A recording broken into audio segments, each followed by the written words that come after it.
Hola, hoy nos vamos a meter de lleno en una época de agitación tremenda que marcó el siglo XX. Sí, hablamos de la Revolución Rusa, claro. Eso es, la Revolución Rusa, la guerra civil que vino después y también esa ola de miedo, pero también de fervor revolucionario, que se conoció como el trienio bolchevique o el Red Scare, sobre todo en Europa y Estados Unidos, justo después de la Primera Guerra Mundial. Un periodo convulso donde los haya. Totalmente. Tenemos apuntes, materiales de la época, y la idea es desentrañar un poco qué fuerzas chocaron ahí, qué ideologías, ¿no? Comunismo, reacción, el liberalismo bajo una presión enorme. Y ver por qué todo aquello sigue importando hoy, claro. Para empezar, quizá imaginemos ese mundo, recién salido de la Gran Guerra, traumatizado, buscando, no sé, buscando algo diferente. Alternativas desesperadas, sí. Y en Rusia, de repente, estalla el comunismo como una opción radical. Hay una frase del príncipe Lvov, que fue jefe del primer gobierno provisional en 1917, que pone los pelos de punta. ¿Cuál era? Decía algo como: «Esta es la venganza de los siervos. Si los terratenientes rusos hubieran tenido la decencia humana de tratar a sus campesinos como personas en lugar de tratarlos como perros, entonces quizás la historia habría sido diferente». Uf, es fuerte. Refleja bien esa tensión acumulada durante siglos. Muchísimo. Esa mezcla de idealismo por un lado y la brutalidad que se veía venir por otro. Exacto. Pero a ver, ¿cómo era esa Rusia justo antes de que todo saltara por los aires? Pues era un gigante con pies de barro, ¿no? Un imperio enorme, sí, pero anclado todavía en el antiguo régimen. Con el zar Nicolás II, la autocracia, apoyado por la nobleza, la Iglesia ortodoxa. Efectivamente. Pero por debajo, unas desigualdades sociales brutales, un campesinado empobrecido, muchos casi como siervos, aunque la servidumbre se había abolido no hacía tanto. Y una industria muy concentrada, ¿verdad? Con obreros en condiciones. Deplorables. Y creciendo rápido en algunos sitios, lo que creaba un proletariado muy receptivo a ideas nuevas, a ideas radicales. Y a eso se sumaban las tensiones internas, claro. Claro, la crisis venía de lejos. Políticamente la gente estaba muy insatisfecha. Había oposición liberal burguesa, pero también partidos marxistas cada vez más organizados. La revolución de 1905 ya fue un aviso serio. Un aviso clarísimo. Y la respuesta del zar fue, insuficiente y represiva. La Duma, el parlamento ese que creó, no tenía poder real. Las promesas se incumplieron. Y socialmente el problema de la tierra seguía ahí, sin resolverse. El gran problema, la tierra en manos de unos pocos. Y en las fábricas, condiciones terribles. El caldo de cultivo, perfecto. Y entonces llega la Primera Guerra Mundial. Y eso fue, digamos, la chispa final, el catalizador. El desgaste humano fue terrible en el frente ruso. Millones de muertos. Y dentro, la represión aumentó. La economía se dedicó por completo a la guerra, lo que llevó a una escasez, brutal. Hambre. Y el zar perdió toda la legitimidad que le quedaba. Completamente. La gente ya no podía más. Los rumores sobre la familia imperial, Rasputín, todo contribuía al descrédito. Y en febrero de 1917, según su calendario, marzo para nosotros, estalla. Sí, protestas masivas en Petrogrado, la capital. Lo clave es que el ejército, esta vez, se niega a disparar contra la gente. Y el zar se queda solo. Solo y sin apoyos. Abdica. Y un imperio que llevaba siglos se derrumba en cuestión de días. Algo impensable poco antes. Se forma un gobierno provisional, primero más liberal, luego más moderado. Pero claro, el vacío de poder era enorme. ¿Quiénes querían llenarlo? Pues había varios actores importantes. Por un lado, los liberales, los cadetes, que querían una democracia parlamentaria, digamos, al estilo occidental. Representaban más a la burguesía. Vale. Luego, un grupo muy fuerte, sobre todo en el campo, eran los socialistas revolucionarios, los SRs o eseristas. A pesar del nombre, eran más bien socialdemócratas. Buscaban una reforma agraria profunda pero gradual. Eran muy populares. ¿Y los marxistas? Ahí estaba la división clave. El Partido Obrero Socialdemócrata ruso estaba partido en dos. Los mencheviques, que eran la facción más moderada, creían que Rusia tenía que pasar por una fase capitalista, que no estaba lista para el socialismo. ¿Y los bolcheviques? Y los bolcheviques, liderados por Lenin, que acababa de volver del exilio, ellos eran la facción radical, comunista. Tenían una idea muy clara y, muy audaz. ¿Cuál? Creían que había que tomar el poder ya, Inmediatamente. Veían a Rusia como el eslabón más débil del capitalismo, el sitio por donde podía empezar la revolución mundial. Proponían socializar la tierra y las fábricas de golpe. Y sus lemas eran muy directos, ¿no? Paz, pan y tierra. Justo lo que la gente necesitaba oír. Exacto. Mientras el gobierno provisional seguía metido en la guerra, dudaba con la reforma agraria, no solucionaba la escasez, los bolcheviques conectaron con esas demandas básicas. Y el lema, todo el poder a los soviets, a esos consejos de obreros y soldados que habían surgido. Y aprovecharon su momento. En octubre de 1917, noviembre en nuestro calendario, dan un golpe de Estado en Petrogrado. Fue relativamente rápido, no una lucha de masas como en febrero. Y sus primeras medidas son cumplir esas promesas, sacar a Rusia de la guerra. Sí, aunque fuera un coste territorial enorme, con el Tratado de Brest-Litovsk. Paz a cualquier precio. Y decretar la entrega de la tierra a los campesinos y el control obrero de las fábricas. Medidas muy populares en ese momento. Incluso nombran a Alexandra Kollontai como comisaria del pueblo, o sea, ministra, la primera mujer en un cargo así en Europa. Un gesto simbólico importante. Pero entonces llega un punto de inflexión muy polémico. Se convocan elecciones para una asamblea constituyente, ¿no? Sí, era lo que se suponía que debía legitimar el nuevo régimen. El problema para los bolcheviques fue que no las ganaron. ¿Quién ganó? Los socialistas revolucionarios, los SRs, tenían un apoyo masivo en el campo. Los bolcheviques quedaron segundos con un apoyo fuerte en las ciudades y entre los soldados, pero no mayoritario en el país. ¿Y qué hicieron Lenin y los bolcheviques? Pues tomaron una decisión drástica que marcó todo lo que vino después. Disolvieron la asamblea por la fuerza al poco de constituirse. Vaya, ¿y cómo lo justificaron? Argumentaron que la asamblea era un órgano burgués, que no representaba la voluntad revolucionaria del proletariado y los campesinos pobres, y que era necesario defender la revolución de sus enemigos. Se comparaban a sí mismos con los jacobinos en la Revolución Francesa. Pero para muchos otros, incluidos otros socialistas, Fue la confirmación de que iban a imponer una dictadura de partido único. Rompió cualquier posibilidad de un frente socialista amplio y, bueno, abrió la puerta de par en par a la guerra civil. Ya no había vuelta atrás. y esa guerra civil fue terrible. De 1917 a 1923, más o menos. El ejército rojo, bolchevique, contra el ejército blanco, que era un grupo muy heterogéneo. Una lucha brutal. Y la propaganda de ambos bandos es muy reveladora. Te dice mucho de cómo veían el mundo y de la ferocidad del conflicto. Hablemos de los blancos primero. ¿Quiénes eran exactamente? Pues era una coalición muy variopinta. Había liberales que querían volver a la República de Febrero, había monárquicos zaristas, socialistas antibolcheviques. Pero en la práctica estaban dominados por oficiales del antiguo ejército zarista, muy reaccionarios. Y recibieron ayuda de fuera, ¿no? Mucha. De las potencias occidentales, Reino Unido, Francia, Estados Unidos, Japón, todos veían la revolución comunista como una amenaza existencial y apoyaron a los blancos con armas, dinero y algunas tropas. ¿Y cuál era su ideología común, si es que la tenían? Era difícil encontrar una única ideología, pero compartían un fuerte nacionalismo ruso, a veces muy conservador.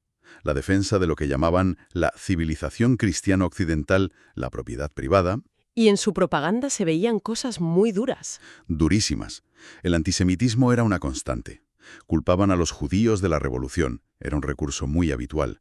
Hay carteles que son, bueno, terribles. Por ejemplo, Pues no sé, imágenes de Trotsky como un demonio rojo, a veces con rasgos caricaturescos asociados a los judíos, liderando hordas asiáticas contra la Rusia cristiana. O Lenin y Trotsky, también caricaturizados, haciendo un sacrificio pagano con Rusia. buscaban generar miedo, presentarse como el último bastión del orden tradicional. Exacto, frente a la barbarie roja. Y no solo usaron la propaganda, también ejercieron su propia violencia, el llamado terror blanco. Miles de ejecuciones sumarias en las zonas que controlaban. Su símbolo era el águila bicéfala imperial rusa. Y en el otro lado, los rojos, los bolcheviques, ya como partido comunista. Ellos tenían la ventaja de controlar el centro del país, las principales ciudades, la industria, las líneas de ferrocarril, y crearon dos herramientas muy potentes. El ejército rojo. Organizado de forma muy eficaz por León Trotsky, y la Checa, la policía secreta, el embrión de la futura KGB. Y ellos también usaron el terror. Sin duda. El terror rojo fue una política de Estado explícita para aplastar cualquier oposición interna o sospecha de ella. Las cifras de víctimas son espeluznantes, seguramente decenas de miles, quizás cientos de miles. Era una guerra total. Su propaganda se centraba en la lucha de clases, ¿no? Sí, en la defensa de los trabajadores y campesinos contra la burguesía, los terratenientes y el imperialismo internacional que apoyaba a los blancos. Sus símbolos, la hoz y el martillo, la estrella roja, se convirtieron en íconos mundiales. Y es curioso cómo al principio la revolución atrajo a muchos artistas de vanguardia. Sí, hubo una efervescencia cultural inicial muy potente. Carteles como el de El Lissitzky, ese de golpea a los blancos con la cuña roja, son un ejemplo clarísimo de esa vanguardia al servicio de la revolución. También promovieron una imagen de nueva mujer. Sí, buscaron romper con el modelo tradicional. Carteles que hablaban de emancipación, educación, participación política, incluso dirigidos a las mujeres de las regiones musulmanas del antiguo imperio. Querían movilizar a toda la sociedad. ¡Qué contraste! Tenemos grabaciones de Lenin de 1919 denunciando el antisemitismo de los blancos como una táctica reaccionaria para dividir a la gente. Sí, lo condenó públicamente. Pero al mismo tiempo hay testimonios como el del filósofo Bertrand Russell, que conoció a Lenin y salió horrorizado. Dijo que le pareció un fanático dispuesto a sacrificar millones de vidas por su utopía. Dos caras de la misma moneda revolucionaria, digamos. La lucha ideológica y la dureza extrema en la práctica. Al final, ¿qué decantó la balanza a favor de los rojos? Probablemente una combinación de factores. Mejor organización, un liderazgo más unificado bajo el partido, el control del territorio central y quizás un mensaje que, pese a todo, conectó mejor con las aspiraciones de cambio de una parte importante de la población, especialmente obreros y soldados. Y la desunión y los errores de los blancos también ayudaron. Así que la revolución se consolidó, pero a un precio terrible. Lenin gobernó hasta su muerte en 1924. Creó la URSS en 1922. Sí, y tuvo que ser pragmático. La revolución mundial no llegó como esperaban. Europa no siguió el ejemplo ruso, como veremos.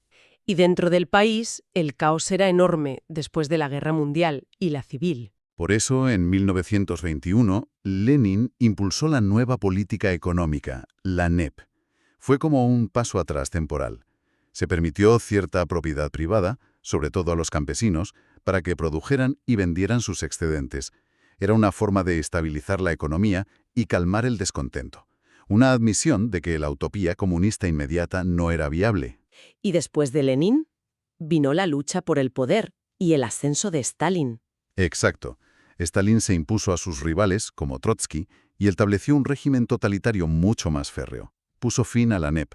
Impuso la colectivización forzosa del campo. Sí, una medida brutal que provocó una resistencia campesina enorme y hambrunas terribles, como el Holodomor en Ucrania, donde murieron millones de personas. Una catástrofe humanitaria provocada. Pero a nivel macroeconómico, los planes quinquenales sí lograron una industrialización muy rápida. Acelerada, sí, convirtieron a la URSS en una potencia industrial a una velocidad increíble, pero a un coste humano pavoroso. Todo bajo la doctrina del socialismo en un solo país, abandonando la idea de la revolución mundial inmediata. Pero bueno, eso ya no lleva más allá del periodo inicial. Volvamos a ese impacto inmediato fuera de Rusia. Porque la Revolución rusa no se quedó allí, ¿verdad? Resonó en toda Europa. Muchísimo. Piensa en el contexto. Europa destrozada por la Primera Guerra Mundial. El viejo orden liberal que parecía tan sólido antes de 1914 estaba en crisis total. Había una sensación de que ese mundo tenía que cambiar. Otro mundo debe ser posible. Esa era la idea. Trotsky hablaba de unos Estados Unidos socialistas de Europa, si las masas se levantaban. Y por un momento pareció que podía pasar. Ese periodo de 1918 a 1920 más o menos. Exacto. Lo que a veces se llama el trienio bolchevique en España, el bienio rojo en Italia, o el Red Scare, pánico rojo en Estados Unidos. ¿Fue una oleada revolucionaria real? ¿Qué forma tomó? Huelgas masivas por todas partes, ocupaciones de fábricas, creación de consejos obreros al estilo de los soviets. Hubo intentos reales de tomar el poder. ¿Dónde? En Hungría hubo una república soviética que duró unos meses. En Alemania, los espartaquistas intentaron una revolución en Berlín. En Baviera también hubo una república soviética breve. Las monarquías caían en Alemania, en Austria-Hungría. Era un momento de esperanza para los revolucionarios y de pánico absoluto para las élites. Hay ejemplos muy gráficos, como la huelga general de Seattle en 1919 en Estados Unidos. Sí, toda la ciudad paralizada y autogestionada por los sindicatos durante días. Demostraba esa capacidad de organización obrera y un optimismo, bueno, muy grande al principio. Y en esa Europa tan agitada, la batalla ideológica fue tremenda. Brutal. El lado revolucionario usó mucho la cultura popular. Canciones como Bandiera Rosa en Italia o Solidarity Forever de los IOW en Estados Unidos se convirtieron en himnos. Y figuras como Rosa Luxemburgo en Alemania, con discursos muy potentes. Sí, líderes carismáticos que llamaban a la acción. Su propaganda hablaba de solidaridad obrera internacional, del poder de los sindicatos y los partidos comunistas que se estaban formando. ¿Y cómo respondieron los gobiernos y las fuerzas conservadoras? Pues como mucha dureza. La respuesta fue mayoritariamente autoritaria y represiva, y usaron mucho la táctica del chivo expiatorio. ¿A quién culparon? A los extranjeros, a los anarquistas, muchos eran inmigrantes, así que era fácil asociarlos, y sobre todo resurgió con muchísima fuerza el antisemitismo. También en Occidente. Sí, figuras como Henry Ford en Estados Unidos financiaron propaganda masiva como el judío internacional, que básicamente decía que los judíos estaban detrás de una conspiración comunista mundial. Se trataba de desviar la atención. Presentar a los revolucionarios como agentes externos que amenazaban un sistema que supuestamente funcionaba bien. Exacto. Echarle la culpa a otros para no reconocer las causas profundas del descontento. La desigualdad, la miseria de la posguerra. Y esa respuesta no fue solo ideológica, fue también muy violenta. El caso de Rosa Luxemburgo es quizás el más conocido. Tremendamente simbólico y trágico. Ella y Karl Liebknecht, los líderes de la Liga Espartaquista Alemana, fueron arrestados y asesinados en Berlín en enero de 1919. ¿Por quién? Por los Freikorps, que eran grupos paramilitares de extrema derecha formados por exsoldados. Pero lo más terrible es que actuaron con la connivencia, o al menos la pasividad, del nuevo gobierno socialdemócrata alemán. ¿Un gobierno socialdemócrata? Sí, una alianza terrible entre la socialdemocracia en el poder y la extrema derecha para aplastar la revolución comunista por miedo a que se les fuera de las manos. Fue un momento que marcó a la izquierda europea para siempre. La última carta de Luxemburgo es premonitoria, ¿verdad? Sí, es escalofriante. La escribió justo antes de morir. Decía algo así como que el orden que se estaba imponiendo en Berlín estaba construido sobre arena, que las contradicciones seguían ahí y que la revolución volvería a levantarse gritando: «Estuve, estoy y estaré». Una predicción sombría que en cierto modo anticipaba la inestabilidad que vendría después y que acabaría llevando al fascismo. Así que, al final, esa ola revolucionaria fue aplastada en casi toda Europa occidental. Sí, ahogada en sangre en muchos casos. Y aquí es donde entra una figura muy interesante para entender por qué falló en Occidente lo que sí triunfó, aunque a su manera, en Rusia: Antonio Gramsci. Correcto. Gramsci, líder comunista italiano. Lo encarceló Mussolini en 1926 y pasó el resto de su vida en prisión, hasta 1937. Y desde la cárcel se dedicó a pensar. Muchísimo. Una de sus grandes preguntas era esa: ¿por qué la revolución había fracasado en Italia y en otros países de Europa occidental donde el capitalismo estaba más desarrollado que en Rusia? ¿Y cuál fue su respuesta? Introdujo un concepto clave: hegemonía. Exacto, el concepto de hegemonía. ¿Qué quiere decir exactamente? Gramsci decía que en las sociedades occidentales, que son más complejas, la clase dominante, la burguesía, no mantiene el poder solo por la fuerza bruta, por la policía y el ejército, como quizás pasaba de forma más directa en la Rusia zarista. Entonces, ¿cómo lo mantienen? Principalmente, decía Gramsci, a través del consentimiento. Logran que su visión del mundo, sus valores, su ideología, se acepten como el sentido común, como lo normal, lo natural, incluso lo deseable para todos. ¿Y cómo consiguen ese consentimiento? A través del control de lo que él llamaba la sociedad civil, las instituciones culturales, la educación, los medios de comunicación, la religión, la familia. Todos esos espacios donde se forman las ideas y los valores. O sea que la clase dominante no solo domina, sino que también dirige intelectual y moralmente a la sociedad. Esa es la clave. La hegemonía es esa capacidad de liderazgo cultural e ideológico. Las otras clases aceptan esa dirección, a menudo sin darse cuenta, interiorizando esa visión del mundo como propia. Entonces, ¿el poder no es solo represión?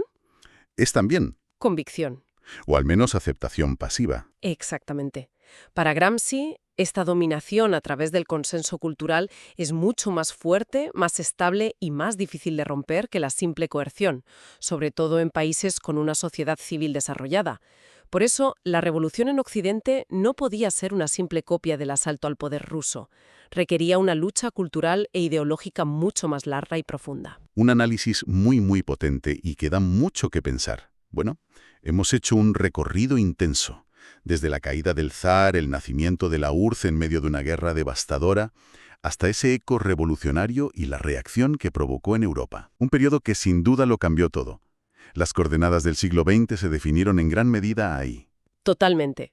Y como reflexión final, quizás podríamos quedarnos con esa idea de Gramsci, ¿no? Podría ser. Su concepto de hegemonía sigue siendo muy útil para analizar el presente. Podríamos preguntarnos, por ejemplo, cómo se construye hoy el sentido común. ¿Qué instituciones, quizás ahora más los medios digitales, las redes sociales, ejercen esa dirección intelectual y moral de la que hablaba Gramsci? Claro. Y si la historia es esa tensión constante entre fuerzas que buscan el cambio y fuerzas que buscan mantener el status quo, como hemos visto de forma tan dramática en este periodo, ¿dónde están las principales líneas de fractura hoy? Los ecos de esa lucha por definir qué mundo es posible siguen resonando. Sin duda. La pregunta es, ¿cómo se libran hoy esas batallas por las ideas, por el control del sentido común? ¿Y quién parece, digamos, llevar la delantera en este momento? Es algo para darle una vuelta.